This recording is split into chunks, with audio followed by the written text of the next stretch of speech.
Hello everyone, welcome to my channel Savitri Sunita blogs. ಎಲ್ಲರೂ ಹೆಂಗದಿರಿ? ಎಲ್ಲರೂ ಆರಾಮದಿರಿ ಅಂತ ಅನ್ಕೋತೀನಿ. ನಾವು ಆರಾಮದೀವಿ. ಆ್ಯಕ್ಚುಲಿ ಇವತ್ತು ನಮ್ಮ ಮನೆಗೆ ಕಂಬಿ ಮಲ್ಲಯ್ಯನ ತೊಗೊಂಡು ಬರೋರಿದ್ರು. ಸೊ ಹೀಗಾಗಿ ಇಲ್ಲಿ ನಮ್ಮಮ್ಮ ಮನೆ ಮತ್ತು ಅಂಗಳವನ್ನು ಎಲ್ಲನೂ ಕ್ಲೀನ್ ಮಾಡತ್ತಾರು. ಮನೆ ಮುಂದೆ ಎಲ್ಲ ಅಂಗಳವನ್ನು ಕಸ ಹೊಡೆದು ಆಮೇಲೆ ಅದಕ್ಕೆ ನೀರನ್ನು ಹಾಕತ್ತಾರೆ ಇಲ್ಲಿ. ಅದಾದಮೇಲೆ ನಮ್ಮ ಪವಿತ್ರನೂ ಅವಳು ಮನೆ ಒಳಗಿಂದೆಲ್ಲನೂ ಕ್ಲೀನ್ ಮಾಡಿಕೊಂಡು ಪರಿಶೀನ ಒರೆಸ್ಕೊಂಡ್ಳು. ಆ್ಯಕ್ಚುಲಿ ಅವರು ಬರ್ತೀನಿ ಅಂತ ಹೇಳಿ ಲೇಟ್ ಮಾಡಿ ಹೇಳಿದರು. ಅಂದರೆ 11 ಗಂಟೆ ಸುಮಾರಿಗೆ ಕಾಲ್ ಮಾಡಿ ಹೇಳಿದರು, ನಿಮ್ಮ ತೋಟದ ಕಡೆ ನಾವು ಇವತ್ತು ಮಲ್ಲಯ್ಯನ ತೊಗೊಂಡು ಬರ್ತೀವಿ ಅಂತ ಹೇಳಿ. ಸೊ ಹೀಗಾಗಿ ನಮ್ಮಮ್ಮ ಮತ್ತು ನಮ್ಮ ಪವಿತ್ರ ಇಬ್ಬರು ಸೇರಿಕೊಂಡು ಬೇಗನೆ ಮನೆಯನ್ನೆಲ್ಲ ಕ್ಲೀನ್ ಮಾಡಿಕೊಂಡು ಅಂಗಳ ಮುಂದೆ ರಂಗೋಲಿಯನ್ನು ಹಾಕಿ ಎಲ್ಲನೂ ರೆಡಿ ಮಾಡಿ ಇಟ್ಕೊಂಡ್ರು. ಇಲ್ಲಿ ಆ್ಯಕ್ಚುಲಿ ಕಂಬಿ ಮಲ್ಲಯ್ಯನ ಯಾಕೆ ನಮ್ಮ ಮನೆಗೆ ತೊಗೊಂಡು ಬರ್ತಾರೆ ಅಂತ ಅಂದರೆ, ನಮ್ಮ ಉತ್ತರ ಕರ್ನಾಟಕದ ಕಡೆ ಒಂದು ಸಂಪ್ರದಾಯ ಇದೆ. ಅಂದರೆ ಶ್ರೀಶೈಲ ಮಲ್ಲಿಕಾರ್ಜುನನ ಒಂದು ಸಂಪ್ರದಾಯವನ್ನು ಪಾಲಿಸಿಕೊಂಡು ಬರ್ತಾರೆ. ಅದೇನಂತಂದರೆ, ಆ್ಯಕ್ಚುಲಿ ಮಲ್ಲಿಕಾರ್ಜುನ ದೇವಸ್ಥಾನ ಇರೋದು ಆಂಧ್ರ ಪ್ರದೇಶದಲ್ಲಿ. ಸೊ ಇವಾಗ ಯುಗಾದಿ ಟೈಮಲ್ಲಿ ಅಲ್ಲಿ ಮಲ್ಲಿಕಾರ್ಜುನ ಒಂದು ಜಾತ್ರೆ ಆಗುತ್ತೆ. ಅಂದರೆ ತೇರನ್ನು ಎಳಿತಾರೆ, ದೊಡ್ಡದಾದಂಥ ಒಂದು ಜಾತ್ರೆ ಆಗುತ್ತೆ. ಸೊ ಜಾತ್ರೆ ಇರೋದು ಆ್ಯಕ್ಚುಲಿ ಯುಗಾದಿ ಟೈಮಲ್ಲಿ. ಬಟ್ ಇಲ್ಲಿ ನಮ್ಮ ಕಡೆ ಒಂದು ಮಂತ್ ಮುಂಚೆನೇ ಎಲ್ಲ ಪ್ರಿಪ್ರೇಷನನ್ನು ಸ್ಟಾರ್ಟ್ ಮಾಡ್ಕೋತಾರೆ. ಅಂದರೆ ಇಲ್ಲಿ ಉತ್ತರ ಕರ್ನಾಟಕದ ಜನತೆ ಶ್ರೀಶೈಲಕ್ಕೆ ನಡ್ಕೊತ ಹೋಗ್ತಾರೆ, ಆಮೇಲೆ ಕಂಬಿ ಮಲ್ಲಯ್ಯನ ತಗೊಂಡು ಹೋಗ್ತಾರೆ. ಸೊ ಒಂದು ತಿಂಗಳಿರ್ತಾನೆ ಎಲ್ಲ ಪ್ರಿಪ್ರೇಷನನ್ನು ಮಾಡ್ಕೋತಿರ್ತಾರೆ. ಇಲ್ಲಿ ಯಾವ ಥರ ಅಂತ ಅಂದರೆ, ಶಿವರಾತ್ರಿ ದಿನ ಏನು ಮಾಡ್ತಾರೆ, ಅವತ್ತು ಕಂಬಿ ಮಲ್ಲಯ್ಯನ ಪೂಜೆಯನ್ನು ಮಾಡಿ ಗುಡಿಯಿಂದ ಹೊರಗಡೆ ತೊಗೊಂಡು ಬರ್ತಾರೆ.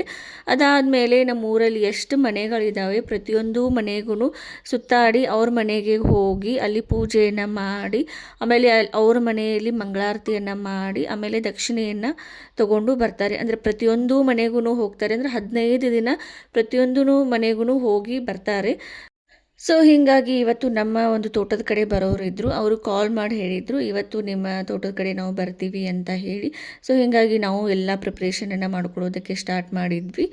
ಆ್ಯಕ್ಚುಲಿ ಅವರು ನಮ್ಮ ಮನೆಗೆ ಮಧ್ಯಾಹ್ನ ಟೈಮಲ್ಲಿ ಬರ್ತಾರೆ. ಸೊ ಹೀಗಾಗಿ ಮಧ್ಯಾಹ್ನ ಟೈಮಲ್ಲಿ ಬಂದರೆ ಅವ್ರಿಗೂ ಊಟಕ್ಕೆ ಮಾಡಬೇಕು ಅಂತ ಹೇಳಿ ಅವ್ರಿಗೂ ಊಟಕ್ಕೆ ನಾವು ಮಾಡಿಸಿರ್ತೀವಿ. ಅಂದರೆ ಇಯರ್ಲಿ ಏನು ಮಾಡ್ತೀವಿ, ಅವ್ರಿಗೆ ನಮ್ಮ ಮನೆ ಕಡೆ ಬಂದರೆ ಮಧ್ಯಾಹ್ನ ಟೈಮಲ್ಲೇ ಬರ್ರಿ ಅಂತ ಹೇಳಿರ್ತೀವಿ. ಅಂದರೆ ಮಧ್ಯಾಹ್ನ ಅವ್ರಿಗೆ ಊಟಕ್ಕೆ ಹಾಕಬೇಕು ಅಂತ ಹೇಳಿ. ಸೊ ಹೀಗಾಗಿ ಅವರು ಆ್ಯಕ್ಚುಲಿ ನಮ್ಮ ಮನೆ ಕಡೆ ಬರೋದು ಆಲ್ಮೋಸ್ಟ್ ಮಧ್ಯಾಹ್ನ ಟೈಮಲ್ಲಿನೇ ಬರ್ತಾರೆ. ಸೊ ಅವ್ರಿಗೂ ನಾವು ಅಡುಗೆಯನ್ನು ಮಾಡಿರ್ತೀವಿ. ಹೀಗಾಗಿ ಅವ್ರು ಬರ್ತಾರೆ ಅಂತ ಹೇಳಿ ಇಲ್ಲಿ ನಾವು ಅಡುಗೆ ಕಾರ್ಯನ ಸ್ಟಾರ್ಟ್ ಮಾಡ್ಕೊಂಡಿದ್ದೀವಿ. ಆಲ್ರೆಡಿ ಎಲ್ಲನೂ ರೆಡಿ ಮಾಡ್ಕೊಳ್ಳೋದಕ್ಕೆ ಸ್ಟಾರ್ಟ್ ಮಾಡಿದರು. ನಮ್ಮಮ್ಮ ಮತ್ತು ನಮ್ಮ ಕಾಕು ಹುಗ್ಗಿಯನ್ನು ಮಾಡೋದಕ್ಕೆ ರೆಡಿ ಮಾಡಿದ್ದಾರೆ. ಗ್ಯಾಸ್ ಮೇಲೆ ಹುಗ್ಗಿ ಕುದಿಯೋದಕ್ಕೆ ಇಟ್ಟಿದ್ದಾರೆ. ಆಮೇಲೆ ಇವತ್ತು ನಾನು ಮಟರ್ ಮಸಾಲ ಮಾಡಬೇಕು ಅಂತ ಹೇಳಿ ವಟಾಣಿನ ಕುದಿಸ್ಕೊಂಡು ಇಟ್ಕೊಂಡಿದ್ದೀನಿ. ಏನಾದರೂ ಒಂದು ಸ್ಪೆಷಲ್ ಗ್ರೇವಿ ಮಾಡಬೇಕು ಅಂತ ಹೇಳಿ ಮಟರ್ ಮಸಾಲ ಮಾಡೋಣ ಅಂತ ಹೇಳಿ ಅದನ್ನ ವಟಾಣಿ ಕಾಳನ್ನು ಕುದಿಸಿ ಇಟ್ಕೊಂಡಿದ್ದೆ. ಆಮೇಲೆ ನಮ್ಮಮ್ಮಂಗೆ ಇಲ್ಲಿ ಎಲ್ಲ ವೆಜಿಟೇಬಲ್ಸ್ನ ಕಟ್ ಮಾಡೋದಕ್ಕೆ ಹೇಳಿದ್ದೆ.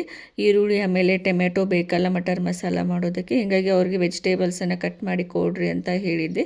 ಆಮೇಲೆ ಇಲ್ಲಿ ನಮ್ಮ ಕಾಕು ರೊಟ್ಟಿನ ಮಾಡೋದಕ್ಕೆ ಹಿಟ್ಟನ್ನು ಸಾನಿಸ್ತಿದ್ದಾರೆ. ಅಂದರೆ ಅವರು ಬಿಸಿಲಲ್ಲಿ ಅಡ್ಡಾಡ್ತಿರ್ತಾರಲ್ಲ, ಹೀಗಾಗಿ ಚಪಾತಿ ಆಮೇಲೆ ಪೂರಿ ಎಲ್ಲ ಅವ್ರಿಗೆ ಬೇಜಾರಾಗಿರುತ್ತೆ ತಿಂದು. ಆಮೇಲೆ ಬಿಸಿಲಲ್ಲಿ ಸುತ್ತಾಡೋದ್ರಿಂದ ಮತ್ತೆ ಸೆಕೆ ಆಗುತ್ತೆ ಅವ್ರಿಗೆ ಅಂತ ಹೇಳಿ ರೊಟ್ಟಿನೇ ಮಾಡಬೇಕು ಬಿಸಿ ಅಂತ ಹೇಳಿ ಜೋಳದ ರೊಟ್ಟಿ ಮಾಡೋದಕ್ಕೆ ನಮ್ಮ ಕಾಕು ಇಲ್ಲಿ ಎಲ್ಲನೂ ಹಿಟ್ಟು ಸಾನಿಸಿಟ್ಟು ಎಲ್ಲ ರೆಡಿ ಮಾಡಿದರು. ಅದಾದಮೇಲೆ ಇಲ್ಲಿ ನಮ್ಮಮ್ಮ ಎಲ್ಲ ಮೇಲಿನ ಕೆಲಸ ಎಲ್ಲ ನೀವೇ ಮಾಡ್ಕೋರಿ, ನಾನು ರೊಟ್ಟಿ ಮಾಡ್ತೀನಿ ಅಂತ ಹೇಳಿ ನಮ್ಮಮ್ಮ ಇಲ್ಲಿ ರೊಟ್ಟಿ ಮಾಡೋದಕ್ಕೆ ಕುಂತ್ಕೊಂಡ್ಬಿಟ್ರು. ಅಂದರೆ ಅವ್ರು ಬಂದ ಮೇಲೆ ಮಾಡೋದಕ್ಕಾಗಲ್ಲ ರೊಟ್ಟಿ, ಅವಾಗ ಪೂಜೆ ಆಮೇಲೆ ಮಂಗಳಾರತಿ ಇದೇ ಆಗುತ್ತಲ್ಲ. ಹೀಗಾಗಿ ಅವ್ರು ಬರೋದಕ್ಕಿಂತ ಮುಂಚೆನೇ ನಮ್ಮಮ್ಮ ಇಲ್ಲಿ ಜೋಳದ ರೊಟ್ಟಿನ ಮಾಡೋದಕ್ಕೆ ಎಲ್ಲನೂ ರೆಡಿ ಮಾಡತ್ತಾರೆ ಇಲ್ಲಿ. ಆ್ಯಕ್ಚುಲಿ ನಾವು ಇಯರ್ಲಿ ಒಂದೊಂದು ಥರ ಡಿಫ್ರೆಂಟ್ ಆದಂಥ ಐಟಮನ್ನು ಮಾಡಿಸಿರ್ತೀವಿ. ಒಂದು ಸಲ ಇಡ್ಲಿ ಮಾಡ್ತೀವಿ, ಒಂದು ಸಲ ಪೂರಿ ಮಾಡಿರ್ತೀವಿ, ಮತ್ತೊಂದು ಸಲ ದೋಸೆಯನ್ನು ಮಾಡಿಕೊಟ್ಟಿರ್ತೀವಿ, ಆಮೇಲೆ ಮತ್ತೊಂದು ಸಲ ಚಪಾತಿಯನ್ನು ಮಾಡಿರ್ತೀವಿ. ಸೊ ಇಯರ್ಲಿ ನಾವು ಡಿಫ್ರೆಂಟ್ ಆಗಿರುವಂಥ ಐಟಮನ್ನೇ ಮಾಡಿರ್ತೀವಿ. ಆ್ಯಕ್ಚುಲಿ ನಾವು ರೊಟ್ಟಿನ ಮಾಡೇ ಇರಲಿಲ್ಲ ಇಷ್ಟು ವರ್ಷದಲ್ಲಿ. ಬಟ್ ಈ ಸಲ ಜಾಸ್ತಿ ಬಿಸಿಲಿತ್ತಲ್ಲ, ಹೀಗಾಗಿ ಬಿಸಿಲಲ್ಲಿ ಸುತ್ತಾಡಿರ್ತಾರೆ, ಸುಮ್ಮನೆ ಪಾಪ ಅವ್ರಿಗೂ ತ್ರಾಸಾಗುತ್ತೆ ನೀರು ಕುಡಿದು. ಹಂಗಾಗಿ ರೊಟ್ಟಿನೇ ಮಾಡೋಣ ಅಂತ ಹೇಳಿ ನಮ್ಮಮ್ಮ ರೊಟ್ಟಿನೇ ಮಾಡಿದರು. ಆಮೇಲೆ ಇಲ್ಲಿ ಬಜ್ಜಿ ಮಾಡೋದಕ್ಕೆ ನಮ್ಮ ಕಾಕು ಈರುಳ್ಳಿಯನ್ನು ಕಟ್ ಮಾಡತ್ತಾರು. ನನಗೆ ಬಜ್ಜಿನ ಮಾಡು ಅಂತ ಹೇಳಿದರು. ನಾ ಬಜ್ಜಿ ಚೆನ್ನಾಗಿ ಮಾಡ್ತೀನಿ, ನೀನೇ ಬಜ್ಜಿನ ಮಾಡು ಅಂತ ಹೇಳಿದರು. ಹೀಗಾಗಿ ನಾನು ಹಿಟ್ಟು ಕಲಸಿ ಎಲ್ಲ ನಮ್ಮ ಕಾಕನ ಮುಂದೆ ಇಟ್ಟಿದ್ದೆ. ಈರುಳ್ಳಿನ ಕಟ್ ಮಾಡಿ ಅದರಲ್ಲಿ ಹಾಕ್ರಿ ಅಂತ ಹೇಳಿ. ಆ್ಯಕ್ಚುಲಿ ನಾನು ಏನು ಹೇಳ್ತಾರೆ ಅದಷ್ಟು ಮಾಡ್ತೀನಿ, ಬಟ್ ಉಳಿದಿದ್ದೆಲ್ಲ ವೆಜಿಟೇಬಲ್ಸ್ ಎಲ್ಲ ಕಟ್ಟಿಂಗ್ ಮಾಡೋದಕ್ಕೆ ಅವ್ರಿಗೆ ಹೇಳಿಬಿಟ್ಟಿರ್ತೀನಿ. ಆಮೇಲೆ ಇಲ್ಲಿ ಹುಗ್ಗಿ ರೆಡಿ ಆಯಿತು. ಗೋಧಿ ಹುಗ್ಗಿನ ಮಾಡಿದ್ವಿ. ಆ್ಯಕ್ಚುಲಿ ಮಲ್ಲಯ್ಯನಿಗೆ ಗೋಧಿ ಪಾಯಸ ಅಂದರೆ ಇಷ್ಟ. ಸೊ ಹೀಗಾಗಿ ಗೋಧಿ ಪಾಯಸ ನೈವೇದ್ಯನೇ ಮಾಡಿದ್ವಿ. ನಮಗೂ ಆಯಿತು, ಆಮೇಲೆ ಬಂದಿರುವಂಥ ಸ್ವಾಮಿಗಳಿಗೂ ಆಯಿತು, ಮಲ್ಲಯ್ಯನಿಗೆ ನೈವೇದ್ಯನೂ ಆಯಿತು ಅಂತ ಹೇಳಿ ಸ್ವೀಟ್ ಆಗುತ್ತೆ ಅಂತ ಹೇಳಿ ಸ್ವೀಟ್ ಐಟಮ್ಸ್ ನಾವು ಗೋಧಿ ಹುಗ್ಗಿನೇ ಮಾಡಿದ್ವಿ. ಇಲ್ಲಿ ಆಲ್ಮೋಸ್ಟ್ ಎಲ್ಲ ಅಡುಗೆ ಕೆಲಸ ಮುಗೀತು. ಇನ್ನು ಕಂಬಿ ಮಲ್ಲಯ್ಯ ಮನೆಗೆ ಬರೋದು ಒಂದೇ ಬಾಕಿ. ನಾನು ಪ್ರದಿತ್ಯ ರೆಡಿ ಆದ್ವಿ. ಕಂಬಿ ಮಲ್ಲಯ್ಯ ಬರತ್ತನ ಮನೆಗೆ. ಸೊ ನಾನು ಪ್ರದು ರೆಡಿ ಆದ್ವಿ. ನನ್ನ ಮಗ ನೋಡಿ ಹೆಂಗೆ ಈ ಬತ್ತಿ ಹಚ್ಕೊಂಡಾನು. ಈ ಬತ್ತಿ ಹಚ್ಕೊಂಡು ರೆಡಿಯಾಗಿದೆ. ನೀ ಎಲ್ಲಿ ರೆಡಿನ ಆಗಿಲ್ಲ. ಸಾಗರ್ನು ರೆಡಿ ಆದ ಕ್ಯಾಪ್ ಹಾಕ್ಕೊಂಡು. ಮಾಮ ಚಲ್ಬೇಡ, ಬರೀ ಇಂಥ ಕಾರ್ಬಾರ್ ನೋಡಿದ್ರದ. ಇವನು ಕರ್ಕೊಂಡು ಹೋಗ ಸಾಗರ, ಹೋಗಲ್ಲಿ ಮಾಮ ಕರ್ಕೊಂಡ್ಬರ್ತಾನ. ಹೋಗ ಬಾ ಬಿಟ್ಟು. ನಮ್ಮಮ್ಮನೂ ರೆಡಿಯಾಗಿ ಬಂದರು, ಸಾರಿ ಇಟ್ಕೊಂಡು. ಸಾಗರ ಅಲ್ಲಿ ತೊಗೊಂಬರಕ್ಕೆ ಹೋಗ್ಯಾನ ಮಲ್ಲಯ್ಯನ ಆಚ ಕಡೆ.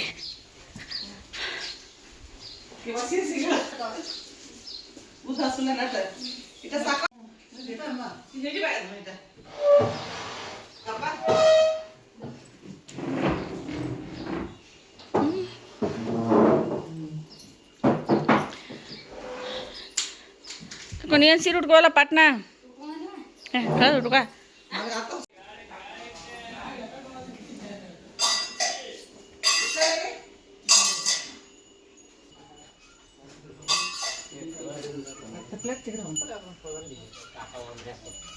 ತಗೋಬೇಕು ಸಾಗರ.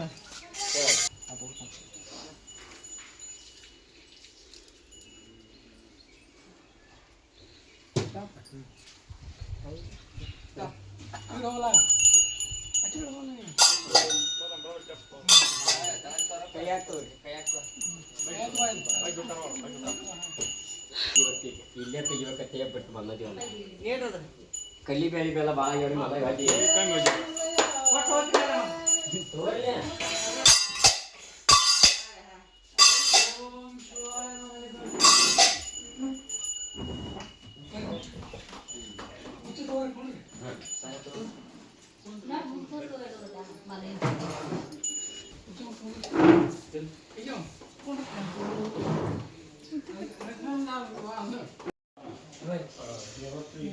ಪ್ರದು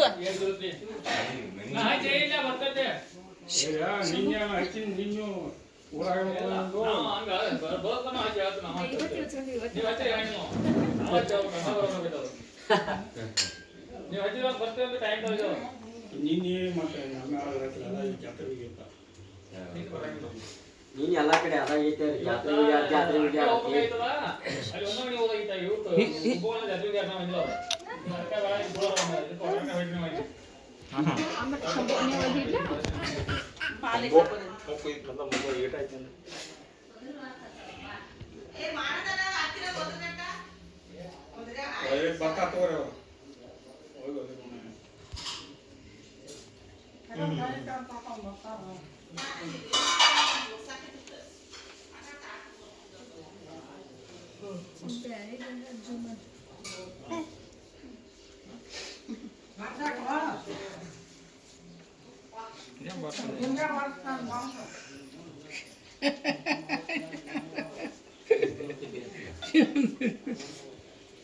ಶಂಭು ಮಾಡು ಆರ್ತಿ ತಗೋಬರಿ.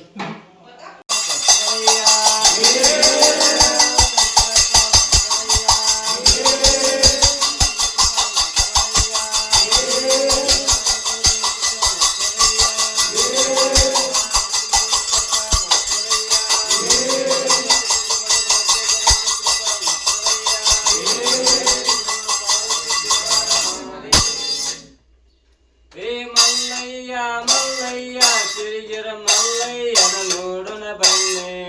ಮಲ್ಲಯ್ಯ ಮಲ್ಲಯ್ಯ ತಿರುಗಿರ ಮಲ್ಲಯ್ಯನ ನೋಡುನ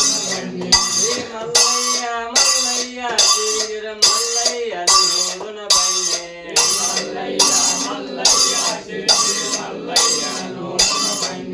ಮಲ್ಲಯ್ಯನ ನೋಡುನ ಬನ್ನಿ. ಎಲ್ಲ ದೇವಂಗ ದೊಡೆಯ ಬಲ್ಲಿದನು ಚಂದ ಮಲ್ಲ.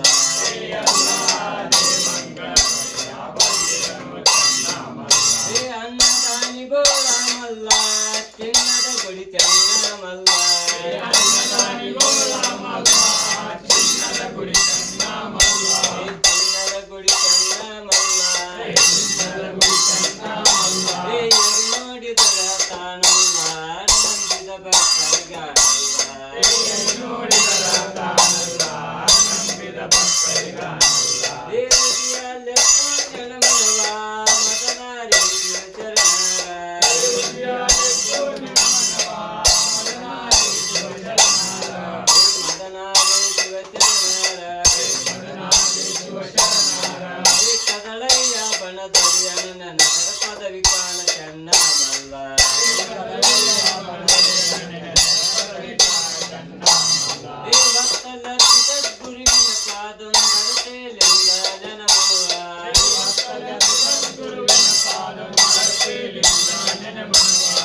ಆರತಿ ಮಾಡ್ಬಾರ್ದು.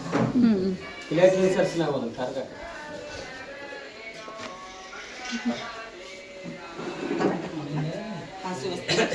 ಸೊ ಫೈನಲಿ ಇಲ್ಲಿ ಮಲ್ಲಯ್ಯನ ಪೂಜೆ ಮತ್ತು ಮಂಗಳಾರತಿ ನೈವೇದ್ಯ ಎಲ್ಲವೂ ಮುಗೀತು. ಸೊ ಅದಾದಮೇಲೆ ಎಲ್ಲ ಸ್ವಾಮೀಜಿಗಳನ್ನು ಊಟಕ್ಕೆ ಕೂಡಿಸಿದ್ವಿ. ಸೊ ಎಲ್ಲರೂ ಸೇರಿ ಊಟವನ್ನು ಮಾಡಿದರು. ಅದಾದಮೇಲೆ ನಮ್ಮದು ಮನೆ ಮಂದಿದೆಲ್ಲ ಊಟ ಆಗೋ ತನಕ ಮಲ್ಲಯ್ಯ ನಮ್ಮ ಮನೆಯಲ್ಲೇ ಇದ್ದ.